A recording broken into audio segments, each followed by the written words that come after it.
आज इस वीडियो में राहुल्स लॉ के सेकंड केस को समझेंगे। पिछले वीडियो में हमने फर्स्ट केस को समझा था जिसमें दोनों के वोलेटाइल लिक्विड थे, मतलब दोनों के वेपर बन रहे थे, ए और बी दोनों के बन रहे थे। लेकिन जो सेकंड केस होता है उसमें when solute is non volatile means A और बी दो पार्ट होंगे जिसमें ए का तो वो वेपर बनेगा लेकिन बी का नहीं बनेगा। ए हमारे पास सॉल्वेंट है जो कि वोलेटाइल है, वोलेटाइल का मतलब वाष्पशील है। बी हमारे पास सॉल्यूट है जो कि नॉन वोलेटाइल है, जो कि वोलेटाइल मतलब वाष्पशील नहीं बना रहा है। तो ए के वेपर बनेंगे, बी के नहीं बनेंगे। तो जो पी टोटल है पी एस होगा equal to P A plus P B हो जाएगा। अब बी के वेपर नहीं बन रहे तो पी बी क्या होगा, जीरो हो जाएगा। तो जब इनका मोल फ्रैक्शन में फॉर्मूला लिखें तो P total equal to P naught A और एक्स ए होगा। जो पी नॉट ए होती है वेपर प्रेशर होती है और प्योर ए का, पी ए जो होती है vapour pressure of A in solution, solution में कितना वेपर प्रेशर ए का है उसका पी ए हो जाएगा।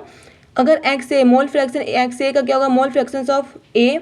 एक्स बी नहीं बन रहा है तो उसका नहीं बनेगा, तो जो एक्स बी अगर बनता तो उसका मोल फ्रैक्शन ऑफ बी का होता। अब राहुल्स लॉ के सेकेंड केस के लिए जो ग्राफ बनता है वेपर प्रेशर और मोल फ्रैक्शन के बीच बनेगा, जिसमें क्या होती है पीबी के कोई भी क्या होते हैं फॉर्म नहीं करे, ये नॉन वोलेटाइल है तो इसका ग्राफ नहीं बनेगा। तो पी नॉट ए होगा, पी नॉट ए का ही बनेगा, जिसमें पी ए क्या होगा, पी टोटल के बराबर हो जाएगा।